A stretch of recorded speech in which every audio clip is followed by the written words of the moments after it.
There is a rule among those who tell ghost stories late into the night. Something always listens. No one knows when it began listening to us. It didn't show itself outright. It never does. It preferred the edges of vision, the sliver of movement when you turn your head too late, the shadow that doesn't belong to anything solid. And my son, he noticed it first.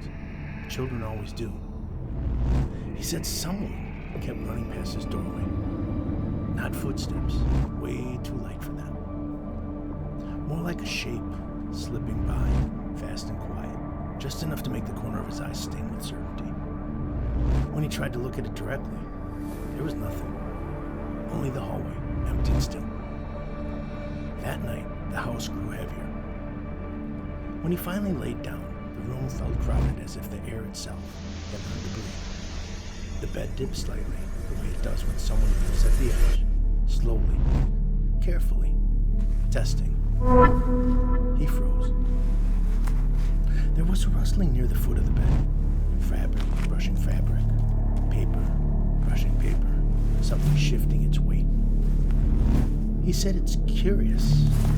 It felt that way, not angry. As if it were examining him, deciding whether he belonged to it.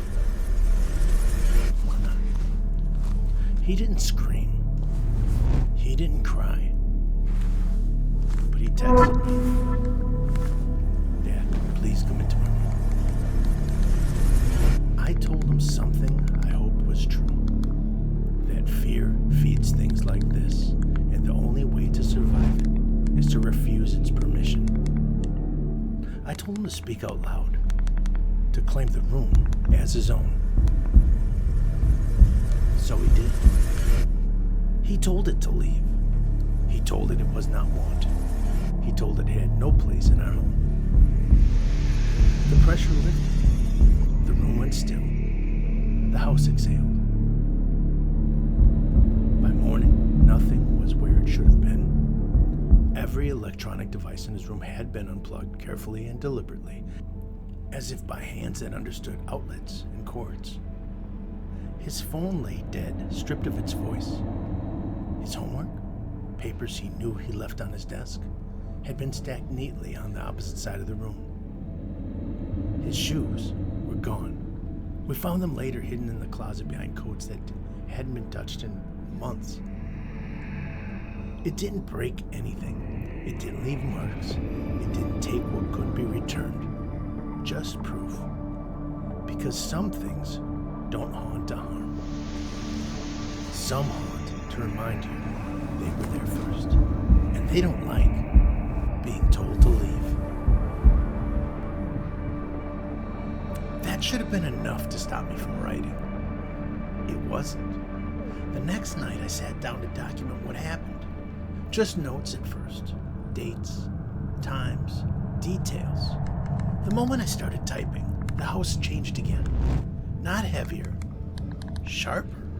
The cursor blinked on the screen, patient, watching. When I wrote carefully, when I treated it like a witness, when I described it with respect, the lights flickered once and steadied. The room stayed quiet. But when I rewrote the story to make it scarier, when I exaggerated, when I made it cruel, my microphone cut out mid-sentence. The recording corrupted itself. Static burned through the audio like something breathing directly into the signal. My camera shut off so hard it wouldn't power back on. I laughed it off. Coincidence. Old equipment. Then I changed one paragraph. Just one. I wrote that thing in the doorway was weak. Every monitor in the room went black at once. Not the power, just the screens. Behind me, something crossed the hallway. Fast, quiet, deliberate. I deleted the line. The screens came back. That's when I understood. It wasn't haunting the house.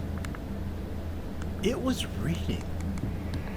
Now it appears every time I write. If it likes the story, it just stays out of sight. Sometimes there's a pressure in the room, a presence that watches but allows me to finish. But if it doesn't, files vanish, audio distorts, cords unplug themselves in the night, not violently, and not angrily, correctively, as if it's editing me. Punishing my mistakes? No. Teaching me how it wants to be remembered.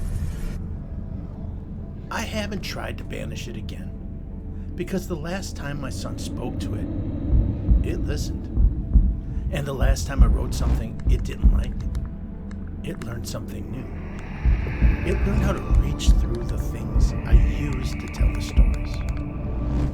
And now I'm careful, because I don't think it wants me to stop writing. I think it wants credit. And I think if I ever tell its story wrong again, next time it won't settle.